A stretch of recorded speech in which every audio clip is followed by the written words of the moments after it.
وأحسن منك لم تر قط عيني، وأجمل منك لم تلد النساء.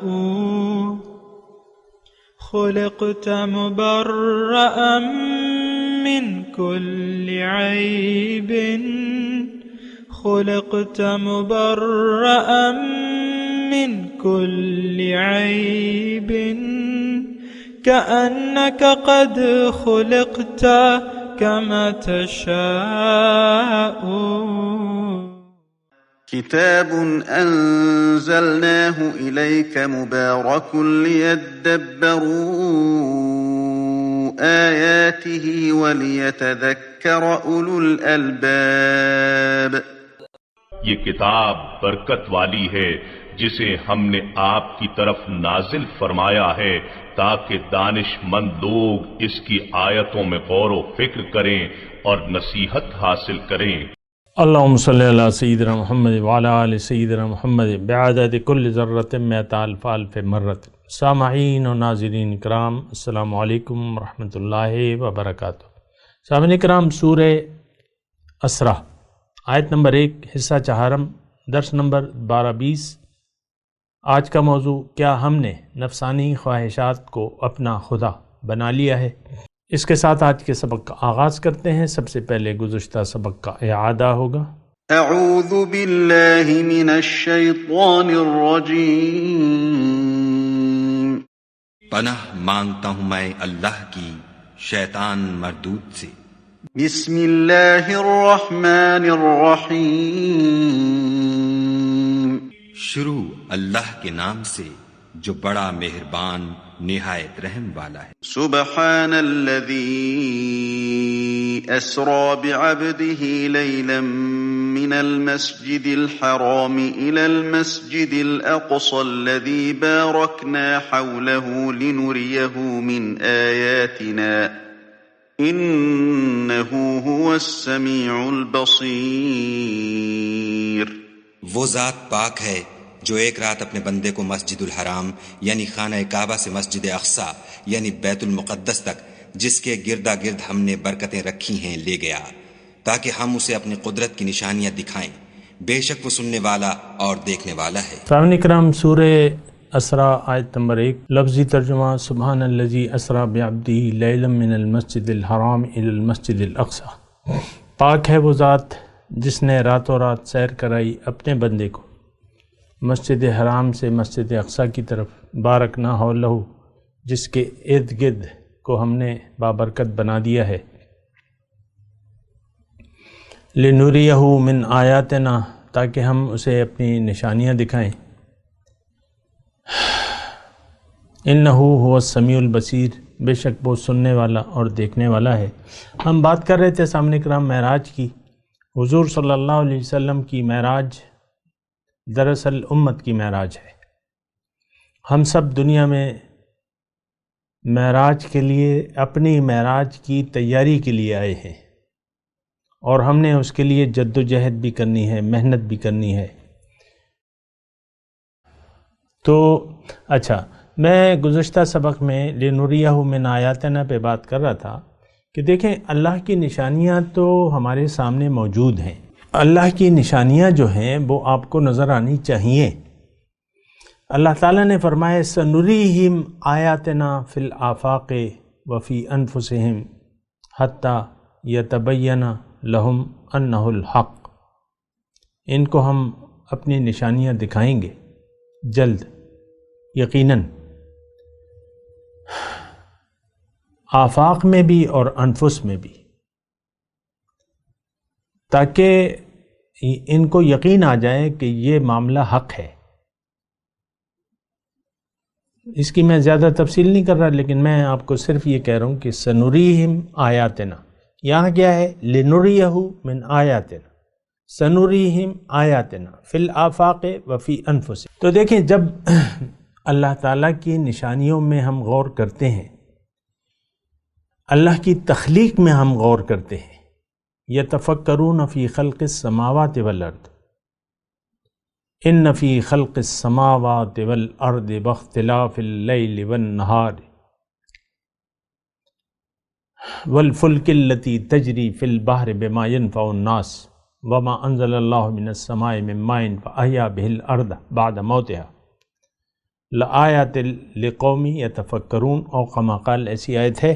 اگر کچھ میں نے کمی کی ہو اللہ مجھے معاف کرے، لیکن مضمون اس کا ہی ہے، معنی اس کا ہی ہے کہ آسمان اور زمین کی پیدائش دن اور واختلاف اللیل والنہار، دن اور رات کے بدلنے میں، وما انزل اللہ من السماء من ماء، اور جو اللہ تعالیٰ نے پانی نازل کیا آسمان سے، فاحیا بہ الارض بعد موتها، پھر اس کے ذریعے زمین کو زندہ کیا ہے پس اس کی مردنی کے. واختلاف اللیل والنہار پوری آیت ہے، تو اس میں کیا ہے؟ نشانیاں ہیں. لآیات، یہاں کیا ہے؟ لنریہ من آیاتنا. اب یہ تو دیکھیں پیغمبر کی الگ بات ہے، پیغمبر کے اونچے درجے ہیں، اور اتنے درجے ہیں، اتنے بلند درجے ہیں کہ ان کے متعلق ہم سوچ بھی نہیں سکتے. لیکن ہمارے لیے دیکھیں، ہم مضمون جو ہے اپنے لیے بھی اس کو دیکھیں گے نا کہ ہمارے لیے کیا ہے، ہمارے لیے نشانیاں کیا ہیں. عام، میں نے آپ کو گزشتہ سبق میں کہا تھا کہ عام لوگ نشانیوں سے عبرت نہیں حاصل کرتے، نہ کرنا چاہتے. ہم اللہ تعالیٰ کی جو نشانیاں ہیں اس سے ہم کوئی عبرت نہیں لینا چاہتے. بہرحال تو میں آپ کو یہ بات کر رہا تھا کہ آیات، یہ اگر سفر آپ شروع کریں گے حق تعالیٰ کا، سیر اللہ، اللہ کے راستے کے مسافر بن جائیں گے. اور یہ کوئی ایسی بات نہیں ہے، یہ ہم سب کا فریضہ ہے کہ ہم اللہ کو منزل بنا کے اللہ کے راستے پر سفر کریں. یہ الگ مسئلہ ہے کہ ہم نے یہ سلوک کو ایک خاص، یعنی بعض لوگ یہ سمجھتے ہیں یا کچھ لوگوں نے سلوک کو مخصوص کر دیا ہے. سالک، ہر مومن سالک ہے، ہر مومن اللہ کے راستے پر چلنے والا ہے، سالک ہے، سب لوگ سالک ہیں. منکم من یرید الدنیا ومنکم من یرید الآخرہ، تم میں سے کوئی دنیا کے راستے پر چل رہا ہے، دنیا کا طالب ہے، کوئی اللہ کا طالب ہے تو وہ آخرت کے راستے یعنی باطن کے راستے پر چل رہا ہے. تو میرا تھوڑا سا یہ ہوتا ہے کہ یعنی جو خاص طور پہ اللہ کی ملاقات کا معاملہ ہے، اس کو ہم نے پھر تفریق کر دیا ہے. ایسی بات نہیں ہے. مومن اللہ والا ہوتا ہے، اور اللہ کا حکم ہے کہ تم اللہ والے بن جاؤ. وَلَكِنْ كُونُوا رَبَّانِيِّينَ، رب والے بن جاؤ. تو بہرحال میں آپ کو یہ عرض کر رہا تھا کہ معراج کی بات کر رہا تھا. اچھا، اس میں جو معراج کا جو واقعہ ہوا ہے، اس میں کیا ہے کہ یہ پلک جھپکنے میں سارا کام ہو گیا. اللہ تعالیٰ کی توفیق، اس کے اذن اور اس کے فضل سے میں آپ کو یہ بات بتا رہا ہوں کہ دیکھیں اس میں کوئی تعجب کا پہلو ہے نہیں. عقل والے جو ہیں، صرف جو عقل پہ بھروسہ کرتے ہیں، وہ تو بعض مانتے بھی نہیں ہیں. مسلمانوں سے بعض ایسے لوگ ہیں جو جسمانی معراج کو تسلیم نہیں کرتے، لیکن اللہ تعالیٰ کے لیے تو کوئی مشکل نہیں ہے. یہ ہمارے یقین کا مسئلہ ہے. اور پھر دیکھیں، ایک مومن کی میں آپ کو شان بیان کر رہا ہوں. پیغمبر کی شان تو سب سے بلند ہے، مومن کی میں شان بیان کر رہا ہوں کہ آپ دیکھیں کہ مومن کی شان کیا ہے. حدیث قرب نوافل ہے یا کوئی اور ہے، لیکن جو بھی ہے اس کا مضمون یہ ہے کہ اللہ تعالیٰ فرماتا ہے کہ انا عند ظن عبدی بی،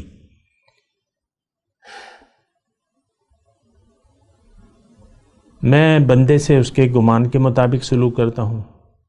ان ذکرتہ فی نفسی ذکرتہ فی نفسی، اگر یہ مجھے اپنے دل میں یاد کرتا ہے تو وَأَنَا مَعَهُ إِذْ ذَكَرَنِي، میں اس کے ساتھ ہوتا ہوں. دل میں یاد کرتا ہے تو میں اس کو دل میں یاد کرتا ہوں. اگر مجھے کوئی مجلس میں یاد کرتا ہے تو میں ایسی مجلس میں یاد کرتا ہوں اس کو کہ وہ اس سے بہتر ہو۔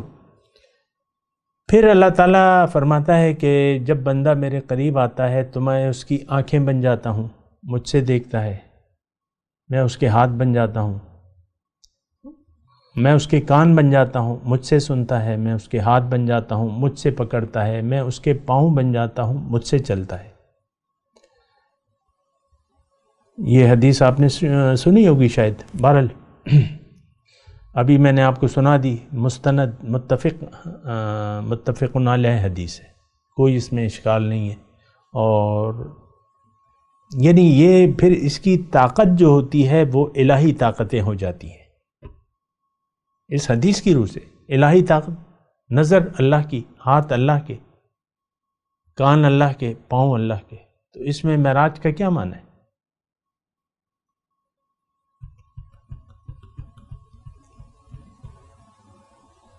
یہی بات ہے، معراج ہے، معراج اور کیا ہے؟ دل کے آئینے میں ہے تصویر یار، جب ذرا گردن جھکائی دیکھ لی۔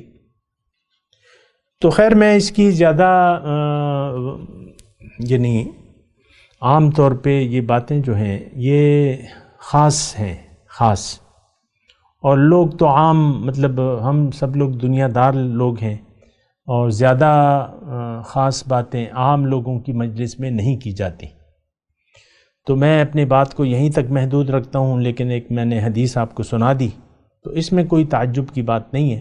حضور صلی اللہ علیہ وسلم کی معراج سب سے افضل ہے، سب سے اعلیٰ ہے، سب سے اولیٰ ہے، سب سے برتر ہے، اور اس میں کوئی یعنی شک و شبہ نہیں ہونا چاہیے کسی کو کہ حضور نے معراج کی ایک لحظے میں، اور اس میں جو فاصلہ طے کیا یہ سارا کچھ جو ہے، میں یعنی اس میں کوئی تعجب کی بات نہیں ہے، بس میں آپ کو یہ کہہ رہا ہوں۔ سورہ اسراء کے مضمون، اصل مضمون کیا ہے سورہ اسراء کا؟ یعنی اس کا تعلق جو ہے گزشتہ صورت کے ساتھ ہے۔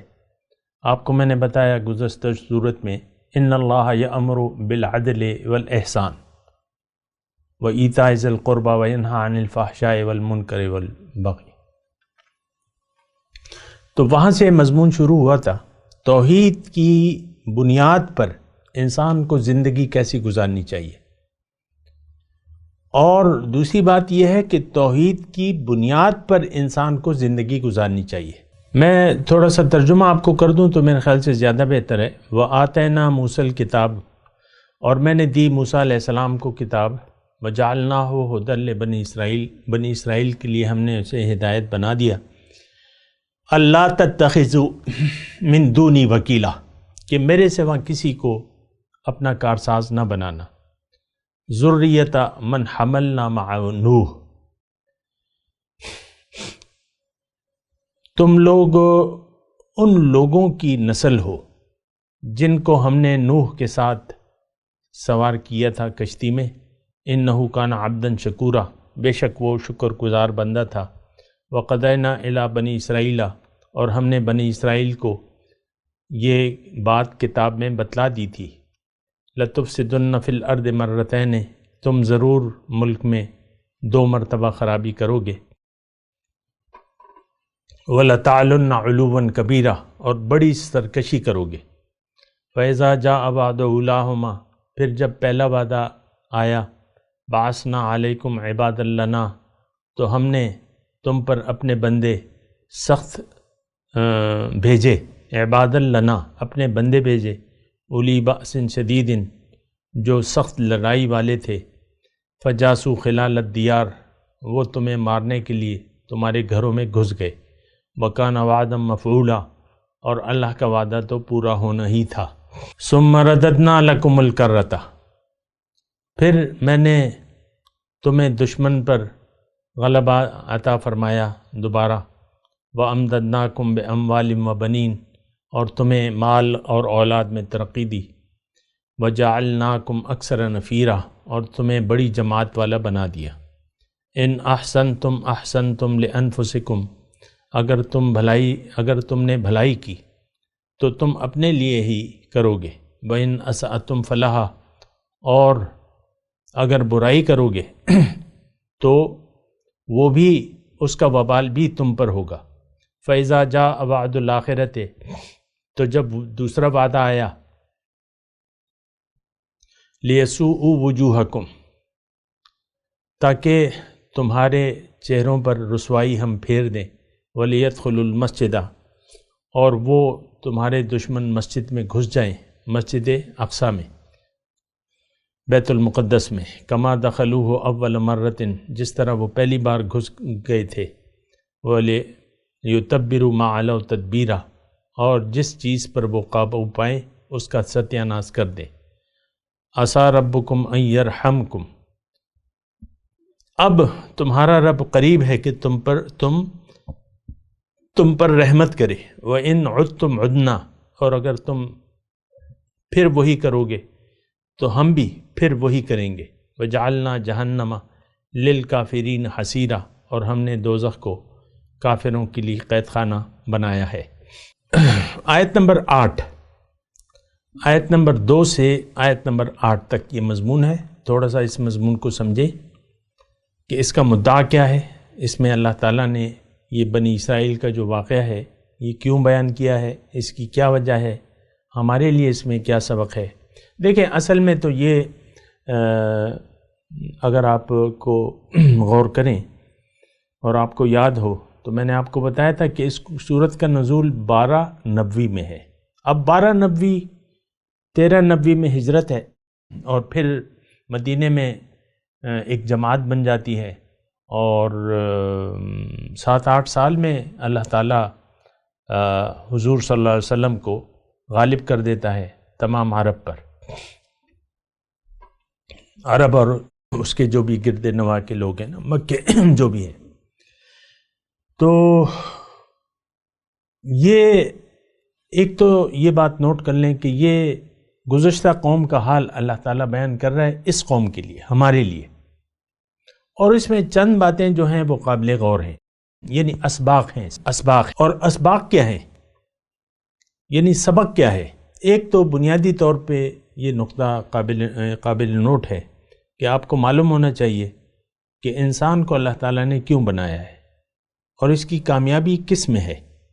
انسان کو اللہ تعالیٰ نے دنیا کے لیے نہیں بنایا، انسان کو اللہ تعالیٰ نے اخروی کامیابی کے لیے بنایا ہے، اور اس کو اب محنت کرنی ہے، جد و جہد کرنی ہے، آخرت اللہ کو منزل بنا کے، اللہ کے راستے پر چلنے کا عزم کر کے، اللہ کے حکم اور پیغمبر کی اطاعت کر کے اس کو اس راستے پر چلنا ہے۔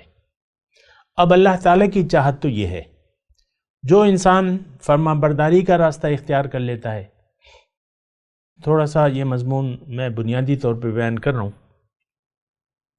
8 نمبر تک میں نے آپ کو ترجمہ سنایا، اور میں اس کا جو محاصل ہے، جو خلاصہ ہے، وہ میں بیان کر رہا ہوں۔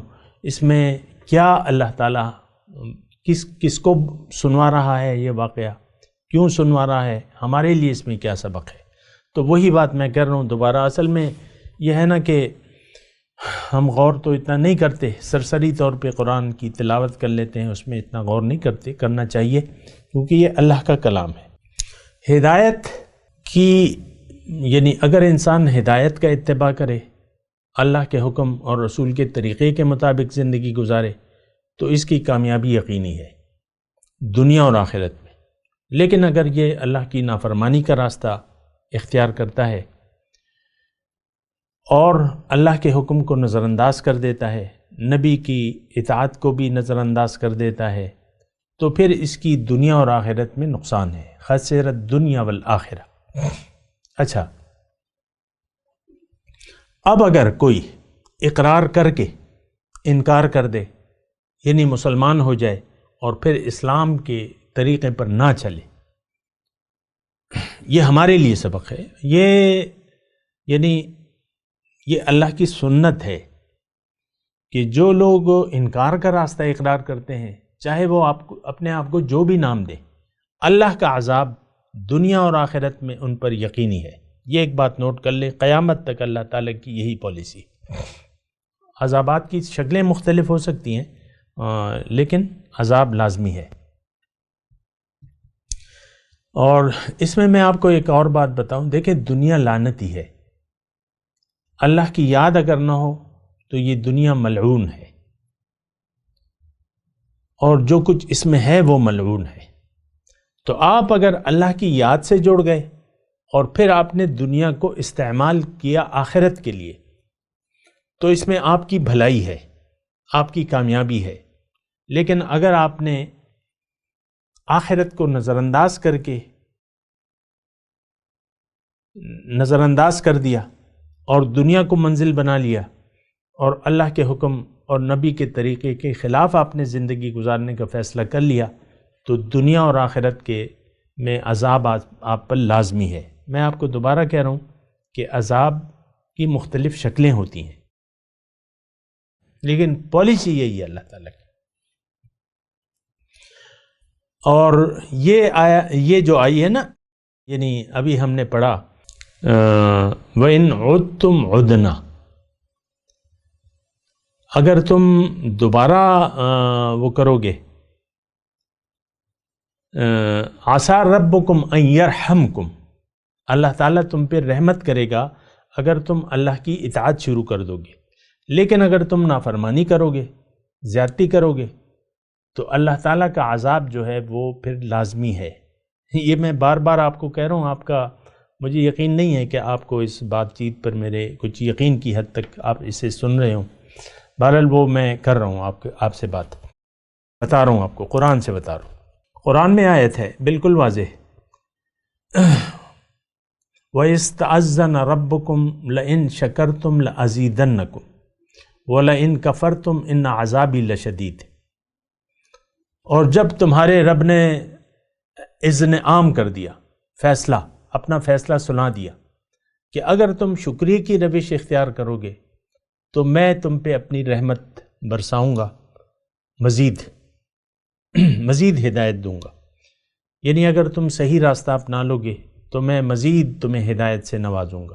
لَأَزِيدَنَّكُمْ وَلَئِن كَفَرْتُمْ، اور اگر اے انسان تم نے ناشکری کا راستہ اختیار کیا تو پھر میرا عذاب جو ہے دنیا اور آخرت میں بڑا شدید ہے۔ تو دیکھیں یہ بات ہے، میں آپ کو بتا رہا ہوں، قرآن پاک کی آیت کا میں کوٹ کر رہا ہوں، اور کوئی نئی بات نہیں ہے اس میں۔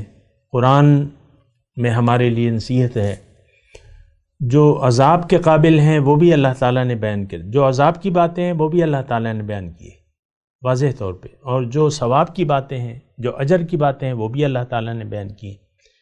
تو پھر اللہ تعالیٰ نے اس میں یہ بھی کہا ہے کہ ان احسنتم لانفسکم، ہمیں اس میں اللہ تعالیٰ نے واضح کر دیا ہے کہ اے انسان اگر تم بھلائی کرو گے۔ اب یہ دیکھیں، یعنی بظاہر خطاب تو بنی اسرائیل سے ہے، لیکن بنی اسرائیل کیا انسان نہیں تھے؟ اگر وہ انسان تھے تو کیا ہم انسان نہیں ہیں؟ کیا ان کے لیے اللہ کی پالیسی الگ تھی، ہمارے لیے الگ ہے؟ نہ، ایک سی پالیسی ہے، کیونکہ اللہ تعالیٰ نے فرمایا ہے کہ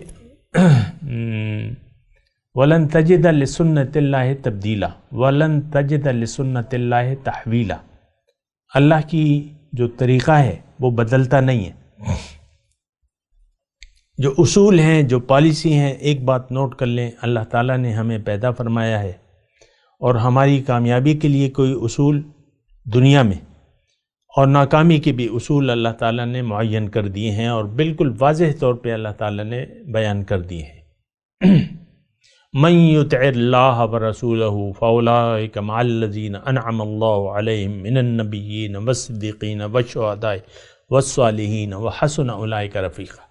جس نے بھی اطاعت کی اللہ کی اور اس کے رسول کی، تو یہ لوگ ان لوگوں کے ساتھ ہوگا، یہ انسان ان ہستیوں کے ساتھ ہوگا جن پہ اللہ تعالیٰ نے انعام کیا ہے، نبی ہیں، شہداء ہیں، ان کے ساتھ ہوگا۔ تو دیکھیں، یہ اصل میں دیکھیں قرآن کو سمجھنا ہمارے لیے مشکل بھی اس لیے ہو گیا ہے کہ ہم اللہ والے نہ ہیں، نہ بننے کے لیے تیار ہیں۔ ہم لوگ دنیا والے ہیں، اور دنیا ہی والے ہم رہنا پسند کرتے ہیں۔ یہ بہت ایک اچھی بات نہیں ہے۔ ہم لوگ دنیا دار ہیں۔ میں 2021 اپریل 13 تاریخ ہے اپریل کی 2021، آج کا میں مسلمان کی بات کر رہا ہوں۔ آج کا مسلمان دنیا دار ہے اور یہ دنیا ہی والا بننا چاہتا ہے، اور یہ چاہتا ہے کہ میں دنیا ہی کے لیے زندگی گزاروں۔ ہماری زندگی دنیا کے لیے ہے، ہماری زندگی اللہ کے لیے نہیں ہے۔ اسی لیے قرآن کو سمجھنا ہم سننا بھی نہیں چاہتے، مسئلہ یہ ہے، قرآن کو ہم سننا بھی نہیں چاہتے۔ ہماری دلچسپی دیکھیں، انسان کون سی بات سنتا ہے جس میں اس کی دلچسپی ہو، دلچسپی کی باتیں، یعنی ہوائے نفس جو ہے، ہوائے نفس کی باتیں اس کو پسند آتی ہیں۔ آپ دیکھ لیں، محفل موسیقی میں لوگ زیادہ ہوتے ہیں، کھیل کے میدان میں اسٹیڈیم کچا کچ بھرا ہوتا ہے، ٹکٹ جو ہے 5-5 ہزار روپے کا ٹکٹ ہوتا ہے اس کا، جو بھی ہے، میرا اس سے کوئی تعلق نہیں ہے، لیکن لوگ پیسے خرچ کرتے ہیں، مال دولت، یہی دنیا کی جو فضولیات ہیں اس کے لیے پیسے خرچ کرتے ہیں، اسی میں ہماری دنیا ہی کے لیے ہماری دلچسپی ہے۔ دنیا کی زندگی کے دھوکے میں آ گئے ہیں، غرتہم الحیات الدنیا۔ اب یہ دھوکہ ایسا ہے کہ اب دنیا میں ہم آرام اور چین کی زندگی گزارتے رہتے ہیں، گزارنا پسند کرتے ہیں، اور دیکھیں لذات دنیا کے ہم درپے ہیں، ہم سکون دنیا میں دیکھتے ہیں، دنیا میں چاہتے ہیں، دنیا سے سکون چاہتے ہیں۔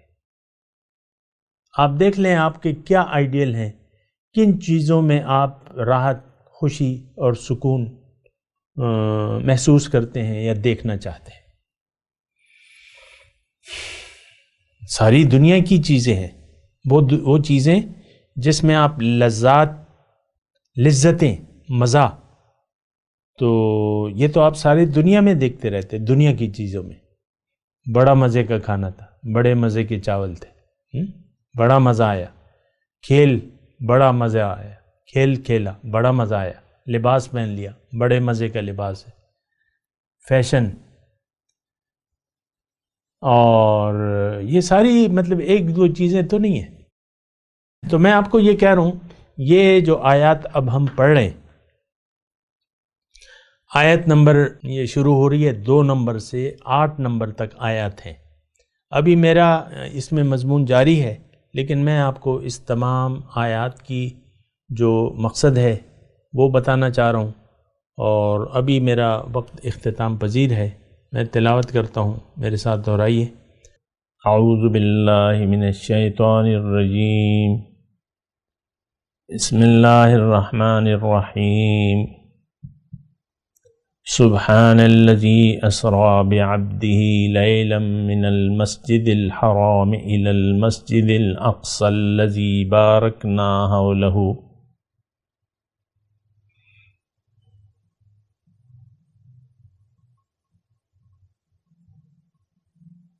لنريه من آياتنا إنه هو السميع البصير۔ ترجمہ سنا دیں، سبحان الذی اسرا بعبدہ،